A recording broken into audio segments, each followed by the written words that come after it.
3 सितंबर 1939। Viceroy house, नई दिल्ली। हवा में तनाव है, जिसे पोलो के मैदानों की हल्की शाम की हवा भी कम नहीं कर पा रही।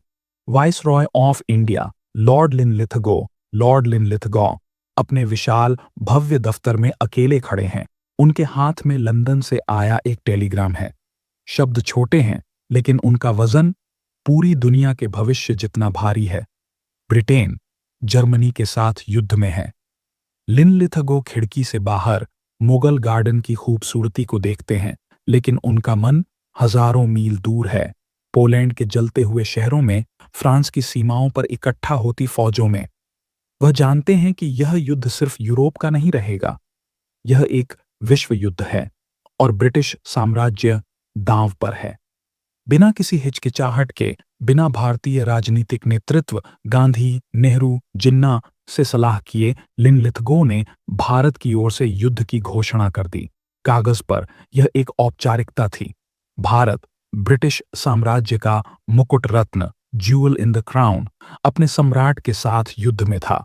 लेकिन लिनलिथगो और लंदन में बैठे वॉर कैबिनेट के सामने एक बहुत बड़ी, बहुत व्यावहारिक समस्या थी। ब्रिटेन अकेला खड़ा था, फ्रांस हार के कगार पर था, हिटलर की सेनाएं अपराजेय लग रही थीं। ब्रिटेन को सैनिकों की जरूरत थी, लाखों सैनिकों की, और साम्राज्य का सबसे बड़ा मानव संसाधन भारत था। उस समय ब्रिटिश इंडियन आर्मी एक पेशेवर, अच्छी तरह से प्रशिक्षित, लेकिन अपेक्षाकृत छोटी सेना थी, लगभग 2 लाख सैनिक। यह सीमा सुरक्षा और आंतरिक व्यवस्था बनाए रखने के लिए पर्याप्त थी। लेकिन यूरोप में हिटलर की वेहरमाच या पूरब में उभरती जापानी शाही सेना से लड़ने के लिए यह ऊंट के मुंह में जीरा थी। लंदन से आदेश स्पष्ट थे, सेना का विस्तार करो, तुरंत, बड़े पैमाने पर। वायसरॉय हाउस में और साउथ ब्लॉक के आर्मी हेडक्वार्टर में ब्रिटिश जनरल और सिविल सेवक नक्शों और चार्टों पर झुक गए। वे हिसाब लगा रहे थे, कितनी तेजी से वे भर्ती कर सकते हैं, कितने लोगों को प्रशिक्षित कर सकते हैं, कितने लोगों को हथियार दे सकते हैं। उनकी योजनाएं महत्वाकांक्षी थीं। शायद सेना को दोगुना या तिगुना करना, 5 लाख सैनिक, शायद। यह एक बड़ी चुनौती होगी। भारत में पहले विश्व युद्ध के दौरान जबरन भर्ती, कंस्क्रिप्शन की कड़वी यादें अभी भी ताजा थीं। राष्ट्रवादियों का गुस्सा उबल रहा था कि उनसे बिना पूछे उन्हें युद्ध में झोंक दिया गया था। क्या लोग स्वेच्छा से आएंगे? पंजाब के गांवों में, राजपूताना के शहरों में, मद्रास प्रेसिडेंसी के कस्बों में ब्रिटिश भर्ती अधिकारियों, रिक्रूटिंग ऑफिसर्स ने अपने दफ्तर खोले। रंगीन पोस्टर दीवारों पर चिपकाए गए, राजा और साम्राज्य के लिए लड़ने का आह्वान, वर्दी का गौरव, नियमित वेतन का वादा, रोमांच का आकर्षण। एक अनुभवी ब्रिटिश कर्नल, जो रावलपिंडी के एक भर्ती केंद्र का प्रभारी था, अपनी कुर्सी पर वापस झुक गया। उसने अपनी टोपी उतारी और अपना माथा पोंछा। ठीक है, उसने अपने मातहत भारतीय सूबेदार से कहा, देखते हैं कितने आते हैं, शायद कुछ हजार, अगर हम भाग्यशाली रहे। सूबेदार ने कुछ नहीं कहा, लेकिन उसकी आंखों में एक अजीब सी चमक थी। वह अपने लोगों को जानता था। वह जानता था कि गरीबी क्या होती है। वह जानता था कि इज्जत और नाम, सम्मान और प्रतिष्ठा का मतलब क्या होता है। वह जानता था कि लड़ने का बुलावा कई लोगों के लिए एक अवसर भी होता है। अगले कुछ हफ्तों में कर्नल को एहसास होने लगा कि वह कितना गलत था। पहले कुछ दर्जन आए, फिर सैकड़ों, फिर हजारों। सुबह होने से पहले भर्ती दफ्तरों के बाहर लंबी कतारें लगने लगीं। युवा लड़के, अधेड़ उम्र के किसान, शहर के बाबू, हर पृष्ठभूमि के लोग आ रहे थे। वे घोड़ों पर आए, बैलगाड़ियों पर आए, या मीलों पैदल चलकर आए। कर्नल और उसके जैसे सैकड़ों ब्रिटिश अधिकारी हैरान थे। यह वह धीमी प्रतिक्रिया नहीं थी जिसकी उन्हें उम्मीद थी। यह एक सैलाब था। टेलीग्राम नई दिल्ली पहुंचने लगे। रिक्रूटमेंट लक्ष्य से ज्यादा, केंद्र पर भारी भीड़, अभूतपूर्व प्रतिक्रिया। लॉर्ड लिनलिथगो और उनके जनरल स्टाफ ने इन रिपोर्टों को देखा। वे हैरान थे। क्या यह सच हो सकता है? क्या भारत के लोग स्वेच्छा से इतनी बड़ी संख्या में साम्राज्य के लिए लड़ने आ रहे थे? उन्हें अभी तक यह एहसास नहीं हुआ था। उन्हें इस बात का अंदाजा नहीं था कि यह सिर्फ शुरुआत थी। यह सैलाब एक सुनामी बनने वाला था, एक ऐसी मानवीय लहर जो इतिहास की सबसे बड़ी स्वयंसेवी सेना, वॉलंटियर आर्मी का निर्माण करेगी और मित्र राष्ट्रों की किस्मत को बदल देगी। ब्रिटिश कमांडर बस स्तब्ध, शॉक्ड होने वाले थे। 1940 पूरे भारत में भर्ती केंद्र। वह शुरुआती हैरानी अब विस्मय में बदल चुकी थी। महीनों बीतते गए और स्वयंसेवकों, वॉलंटियर्स की बाढ़ रुकी नहीं। यह तेज होती गई। ब्रिटिश अधिकारियों ने अपने अनुमानों को बार बार संशोधित किया। 5 लाख, नहीं 10 लाख, शायद 15 लाख। यह असंभव लग रहा था, लेकिन आंकड़े आते रहे। हर हफ्ते हजारों नए रंगरूट ट्रेनिंग कैंपों में पहुंच रहे थे।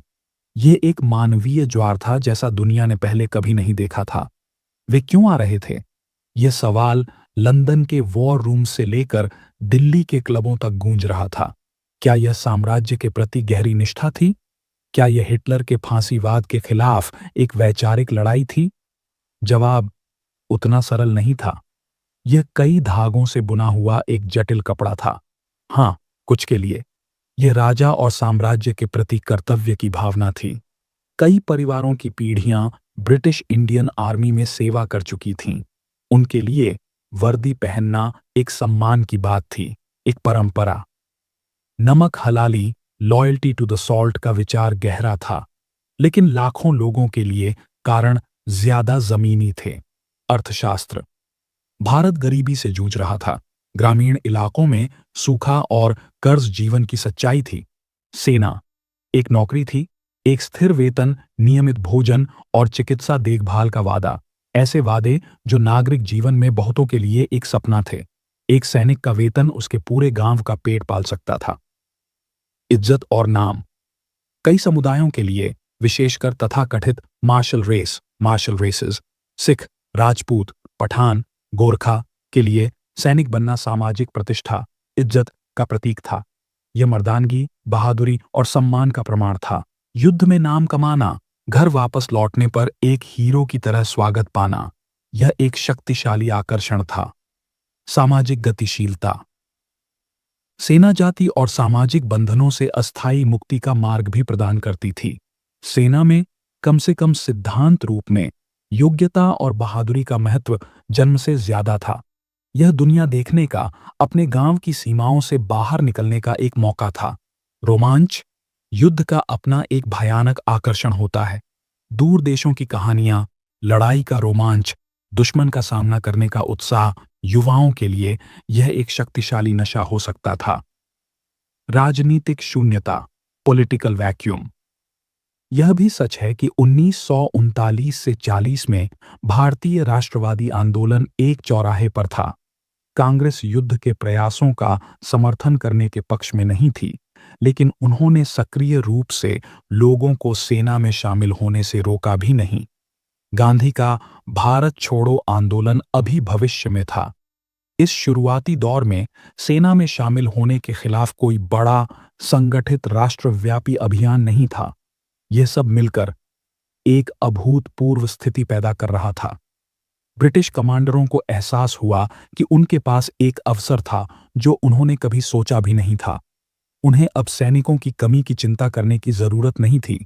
उनकी समस्या अब दूसरी थी। इन लाखों स्वयंसेवकों को प्रशिक्षित कैसे करें, उन्हें हथियार कैसे दें, उन्हें प्रभावी लड़ाकू इकाइयों में कैसे बदलें। पूरे भारत में नए ट्रेनिंग सेंटर मशरूम की तरह उगाए। सेवानिवृत्त अधिकारियों और एनसीओ, नॉन कमीशन ऑफिसर्स को वापस बुलाया गया। नए कैडेट स्कूल खोले गए। फैक्ट्रियों ने ली एनफील्ड राइफल्स, ब्रेन गन्स और मोर्टार दिन रात बनाने शुरू कर दिए। पुरानी रेजिमेंटों का विस्तार किया गया। नई बटालियनें खड़ी की गईं। Signal corps, engineering core, medical corps, service corps. सेना का हर अंग फूलने लगा। 1942 तक, जब युद्ध वास्तव में भारत के दरवाजे, बर्मा सीमा पर दस्तक दे रहा था, ब्रिटिश इंडियन आर्मी 20 लाख सैनिकों का आंकड़ा पार कर चुकी थी और यह अभी भी बढ़ रही थी।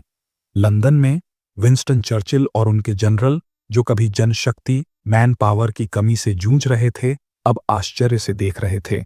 भारत अप्रत्याशित रूप से मित्र राष्ट्रों एलाइज का सबसे बड़ा हथियार बन गया था। एक ऐसा हथियार जिसकी उन्होंने कभी कल्पना भी नहीं की थी। यह इतिहास की सबसे बड़ी स्वयंसेवी सेना थी।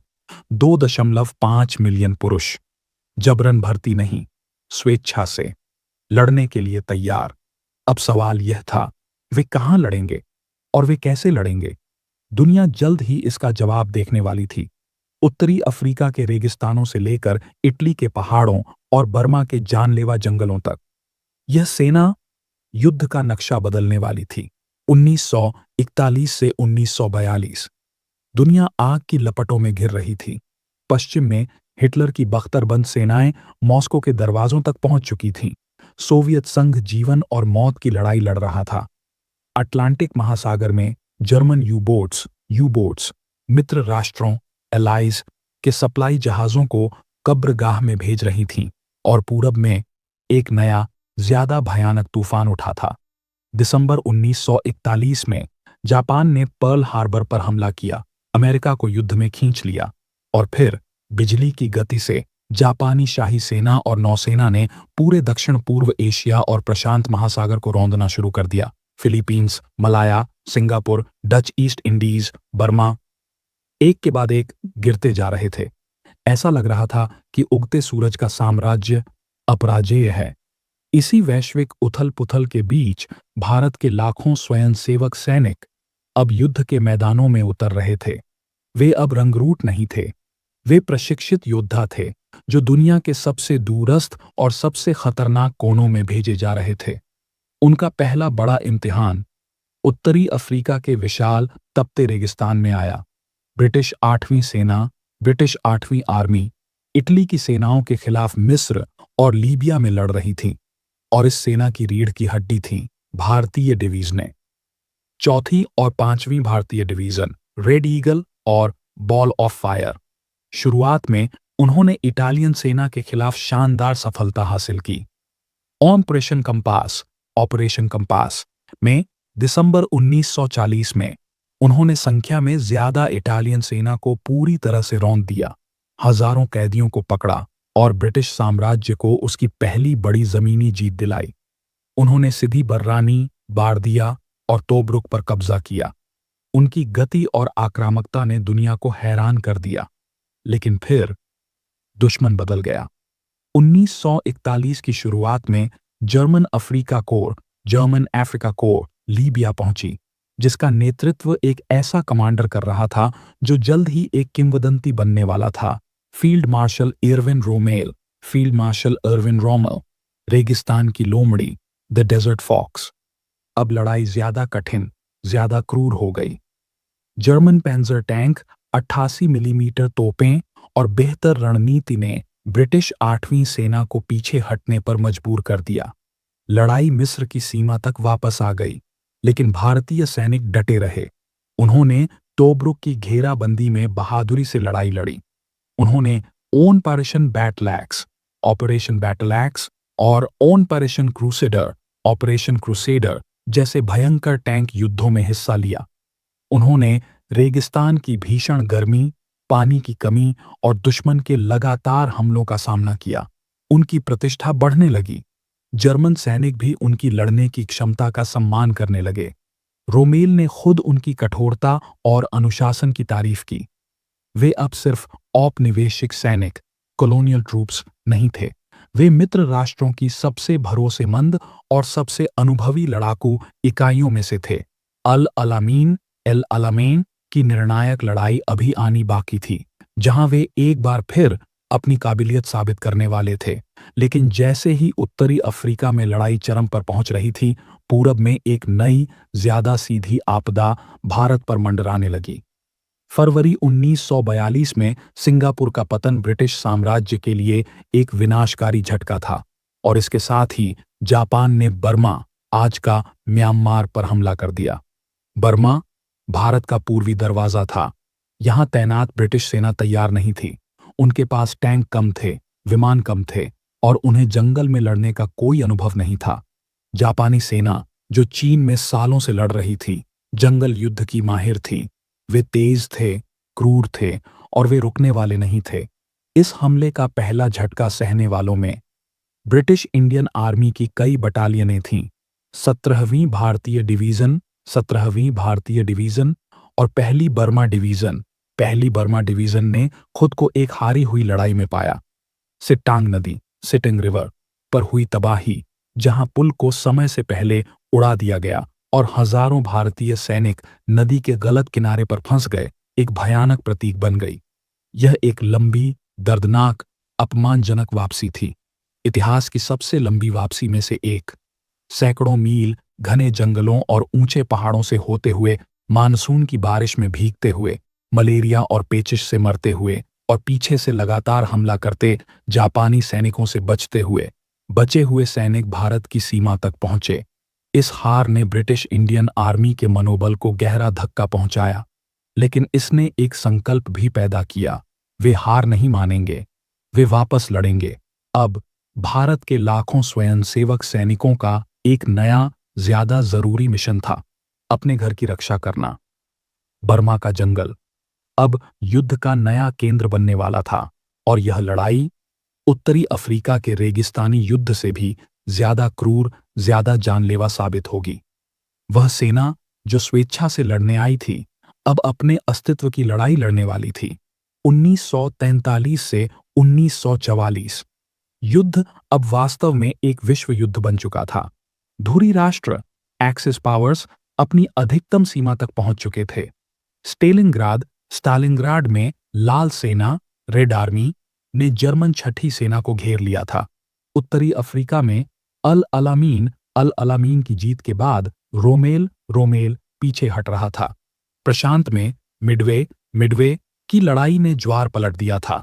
मित्र राष्ट्र एलाइज अब रक्षात्मक मुद्रा से आक्रामक मुद्रा में आ रहे थे, और इस वैश्विक जवाबी हमले की काउंटर ऑफेंसिव के केंद्र में हर प्रमुख मोर्चे पर भारतीय सैनिक थे। वह सेना जो 1939 में सिर्फ 2 लाख थी, अब 25 लाख के करीब पहुंच रही थी। इतिहास की सबसे बड़ी स्वयंसेवी सेना। लेकिन यह सिर्फ संख्या की बात नहीं थी। यह सेना अब बदल चुकी थी। यह सिर्फ पैदल सेना, इन्फेंट्री नहीं थी। भारत में नई बख्तरबंद आर्मर्ड ब्रिगेडें बनाई गई थीं, जो अमेरिकी शर्मन और स्टुअर्ट टैंकों से लैस थीं। भारतीय pilot royal Indian air force RIAF के हरिकेन्स और स्पिटफायर विमानों में जापानियों से लड़ रहे थे। भारतीय नाविक रॉयल इंडियन नेवी के जहाज़ों पर अटलांटिक और हिंद महासागर में काफिलों, कॉन्वॉयज की रक्षा कर रहे थे। यहां तक कि एक पैराशूट रेजिमेंट भी बनाई गई थी। साहसी हवाई सैनिक जो दुश्मन की रेखाओं के पीछे कूदने के लिए तैयार थे। यह एक आधुनिक बहुआयामी सेना थी, जो धरती के लगभग हर युद्ध क्षेत्र में तैनात थी। इटली। उत्तरी अफ्रीका में जीत हासिल करने के बाद भारतीय डिवीजनें 4वीं, 8वीं और 10वीं इटली के कठिन पहाड़ी इलाके में लड़ने के लिए भेजी गईं। यह लड़ाई शायद सबसे क्रूर और सबसे थका देने वाली थी। जर्मन सैनिक, विशेषकर अनुभवी पैराट्रूपर्स, हर पहाड़ी, हर नदी, हर गांव के लिए मौत तक लड़ रहे थे। मोंटे कैसिनो इस लड़ाई का भयानक प्रतीक बन गया। महीनों तक भारतीय सैनिकों ने मठ की ओर जाने वाली खूनी पहाड़ियों पर हमले किए। उन्होंने संगरो नदी, रैपिडो रिवर और गाड़ी रिवर को दुश्मन की आग के नीचे पार किया। उन्होंने हाथापाई की लड़ाई में जर्मन बंकरों पर कब्जा किया। कमाल राम जैसे वीरों ने अकेले ही मशीन गन पोस्टों को चुप करा दिया। यहाँ के युद्ध क्षेत्र को खून की घाटी, ब्लूडी वैली कहा जाने लगा। नुकसान भयानक था, लेकिन उनका संकल्प अटूट रहा। उन्होंने गुस्ताव लाइन को तोड़ने और रोम के रास्ते को खोलने में महत्वपूर्ण भूमिका निभाई। बर्मा। लेकिन भारतीय सेना का सबसे महत्वपूर्ण योगदान बर्मा के जानलेवा जंगलों में था। यहाँ 10 लाख से ज्यादा भारतीय सैनिक फॉरगॉटन आर्मी का हिस्सा थे, जिसका नेतृत्व जनरल विलियम स्लिम कर रहे थे। उनका दुश्मन सिर्फ जापानी सेना नहीं थी, बल्कि जंगल खुद था। मलेरिया, पेचिश, जोंकें सांप और मानसून की मूसलाधार बारिश जो सब कुछ कीचड़ के दलदल में बदल देती थी। 1944 में जापानियों ने भारत पर आक्रमण करने का अपना सबसे बड़ा दांव खेला, ऑपरेशन यूगो। ऑपरेशन यूगो, जिसका लक्ष्य इम्फाल और कोहिमा पर कब्जा करना था। यह भारत के अस्तित्व की लड़ाई थी। कोहिमा की लड़ाई को अक्सर पूरब का स्टालिनग्राड ऑफ द ईस्ट कहा जाता है। यहां भारतीय और ब्रिटिश सैनिकों की एक छोटी सी टुकड़ी ने गैरिसन हिल पर टेनिस कोर्ट के आसपास की खाइयों में जापानी सेना की पूरी डिवीजन को रोक दिया। लड़ाई इतनी करीब थी कि सैनिक एक दूसरे पर हैंड ग्रेनेड फेंक सकते थे। भारतीय सैनिकों ने अकल्पनीय परिस्थितियों में लड़ाई लड़ी। सप्लाई लगभग खत्म हो चुकी थी, लेकिन वे पीछे नहीं हटे।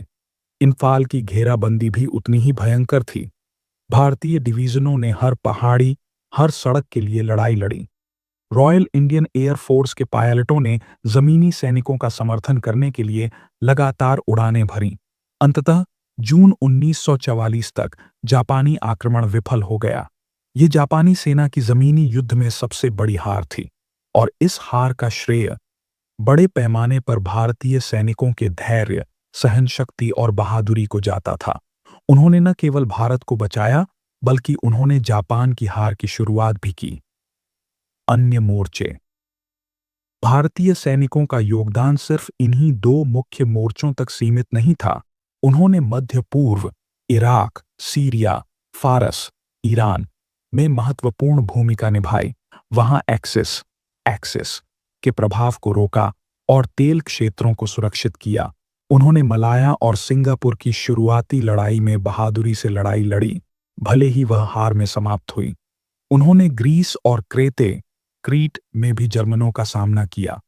हर जगह उन्होंने अपनी लड़ने की क्षमता, अपने अनुशासन और अपनी वीरता का लोहा मनवाया।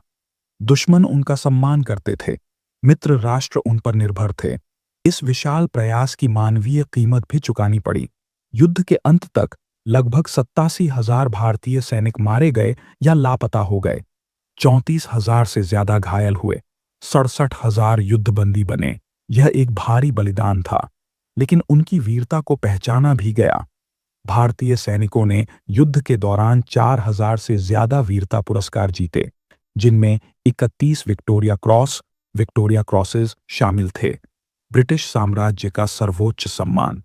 यह किसी भी अन्य राष्ट्रमंडल, कॉमनवेल्थ देश के सैनिकों द्वारा जीते गए वीसी से कहीं ज्यादा था। वह सेना, जिसकी शुरुआत साम्राज्य की एक साधारण पुकार से हुई थी, अब दुनिया की सबसे बड़ी, सबसे अनुभवी और सबसे सम्मानित लड़ाकू सेनाओं में से एक बन चुकी थी।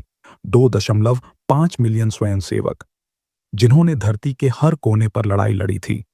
ब्रिटिश कमांडर, जो शुरुआत में हैरान थे, अब गर्व और कृतज्ञता से भरे थे। उन्हें एहसास हो गया था कि भारत के बिना यह युद्ध जीतना शायद असंभव होता। 1945 युद्ध समाप्त हो चुका था। यूरोप में हिटलर का साम्राज्य मलबे के ढेर में बदल गया था। बर्लिन पर सोवियत झंडा लहरा रहा था। पूरब में हिरोशिमा और नागासाकी पर गिरे परमाणु बमों ने जापान को घुटनों पर ला दिया था।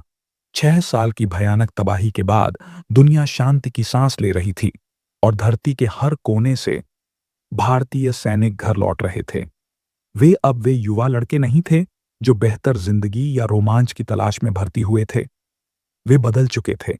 उनकी आंखों ने वह देखा था जो कोई इंसान नहीं देखना चाहेगा। उन्होंने रेगिस्तान की प्यास, जंगल की नमी, पहाड़ों की ठंड और दुश्मन की गोलियों की गर्मी सही थी। उन्होंने जीत की खुशी और हार का दर्द महसूस किया था। उन्होंने अपने साथियों को मरते देखा था। वे नायक थे, अनुभवी योद्धा, दुनिया की सबसे बड़ी स्वयंसेवी सेना के सदस्य। जब वे भारत की धरती पर वापस उतरे, तो उनका स्वागत हुआ। कहीं खुशी के आंसू थे, कहीं गर्व की तालियां, लेकिन हवा में कुछ और भी था, एक बदलाव। यह अब 1939 का भारत नहीं था। युद्ध ने दुनिया को बदल दिया था, और उसने भारत को भी बदल दिया था। आजादी की मांग अब पहले से कहीं ज्यादा प्रबल थी। जिन सैनिकों ने दुनिया भर में लोकतंत्र और स्वतंत्रता के लिए लड़ाई लड़ी थी, वे अब अपने ही देश के लिए वही मांग कर रहे थे। सुभाष चंद्र बोस की आजाद हिंद फौज INA के सैनिकों पर लाल किले में चले मुकदमे रेड फोर्ट ट्रायल ने पूरे देश में देशभक्ति की एक नई लहर पैदा कर दी थी। रॉयल इंडियन नेवी में हुई बगावत ने ब्रिटिश राज की नींव हिला दी थी। अंग्रेजों को एहसास हो गया था कि उनका समय अब पूरा हो चुका है। विडंबना यह थी कि जिस सेना ने उनके साम्राज्य को बचाने में इतनी बड़ी भूमिका निभाई थी, उसी सेना का अस्तित्व अब उनके शासन के अंत का एक प्रमुख कारण बन गया था। ब्रिटिश कमांडर जो कभी 2.5 मिलियन स्वयंसेवकों की संख्या से शॉक्ड थे, अब इस सच्चाई से स्तब्ध थे कि वे अब इस विशाल अनुभवी सेना पर पूरी तरह भरोसा नहीं कर सकते थे। 1947 में भारत आजाद हुआ। उन 2.5 मिलियन स्वयंसेवकों की विरासत जटिल है। उन्होंने एक साम्राज्य के लिए लड़ाई लड़ी जिसने उन्हें गुलाम बना रखा था। उन्होंने एक युद्ध में भाग लिया जो तकनीकी रूप से उनका नहीं था, लेकिन उन्होंने लड़ाई लड़ी बहादुरी से, सम्मान से और अपनी मर्जी से। उन्होंने दुनिया को दिखाया कि भारतीय सैनिक क्या कर सकता है। उन्होंने मित्र राष्ट्रों को वह जनशक्ति, मैन पावर प्रदान की जिसके बिना शायद जीत संभव नहीं होती। उन्होंने फांसीवाद और सैन्यवाद की ताकतों को हराने में मदद की। उनकी कहानियां, कमल राम की वीरता, प्रेम सिंह भगत का साहस, कोहिमा में लड़े गए युद्ध, बर्मा के जंगलों में झेली गई मुश्किलें, ये सिर्फ इतिहास के पन्ने नहीं हैं। ये मानवीय सहनशक्ति, कर्तव्य निष्ठा और बलिदान की मिसालें हैं। इतिहास की सबसे बड़ी स्वयंसेवी सेना, 2.5 मिलियन चेहरे, 2.5 मिलियन कहानियां। यह उन गुमनाम नायकों की कहानी है जिन्होंने स्वेच्छा से आगे बढ़कर दुनिया के भाग्य को बदलने में मदद की। एक ऐसी कहानी जिसने उन ब्रिटिश कमांडरों को हमेशा के लिए स्तब्ध कर दिया जो कभी विश्वास नहीं कर सकते थे कि इतने सारे लोग अपनी मर्जी से लड़ने आएंगे।